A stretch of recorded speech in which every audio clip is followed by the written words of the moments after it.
I'd now like to share the best coaching advice you're ever going to get in this or perhaps any other lifetime.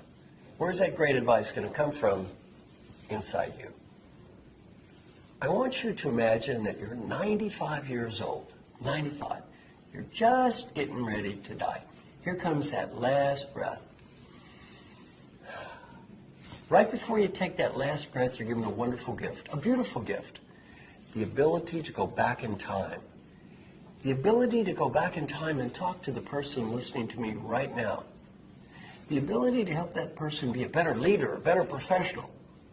Much more important, the ability to help that person have a better life.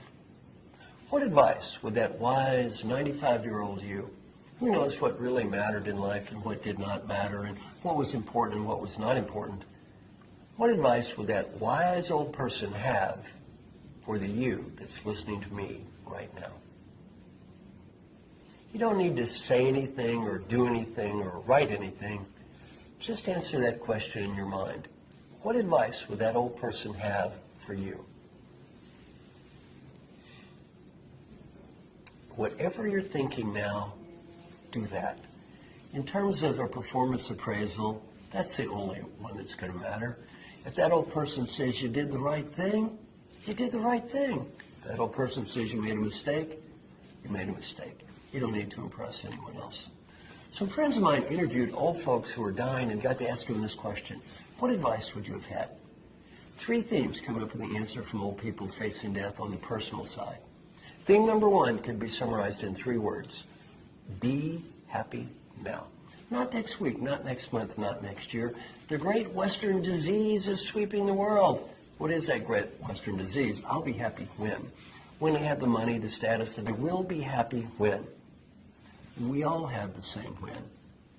That 95-year-old person facing death, that is when. Learning point from old people, I got so busy chasing what I did not have. I could not see what I did have when I had everything. My guess is you're one of the luckiest people that ever lived. You probably have friends, family, interesting work. Relative to me, you probably have youth. You have it all.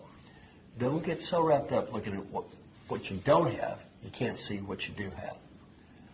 I've asked thousands of parents around the world. I say, complete the sentence with one word. When my child grows up, I want my child to be. One word comes up in the answers from parents. One word more than every other word combined, no matter what country I'm in. What's that one word? Happy. Want your kids to be happy? Want your parents to be happy? Want the people that love you to be happy? Want the people that respect your work to be happy? You go first. You be happy. Learning, too, from old people facing death on the personal side, friends and family.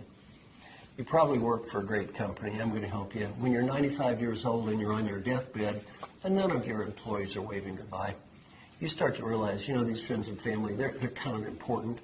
They're the only ones that seem to matter a whole lot today. And learning point number 3, if you have a dream, go for it.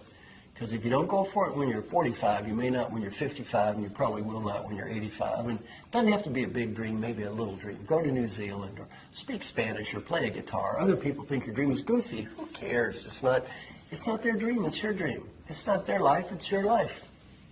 Had a very fun, have fun. Life is short.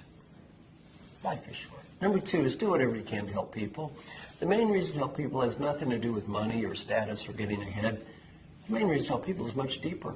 The 95-year-old you will be very proud of you because you did, and disappointed if you do not. And if you do not believe this is true, you interview any CEOs who have retired, and I've interviewed a whole bunch of them and asked them a question. Please tell me, what are you proud of? So far, none of them told me how big their office was. All they ever talked about is people they helped.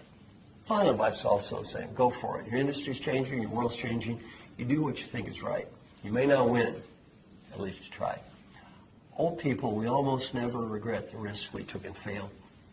We always regret the risk we did not take.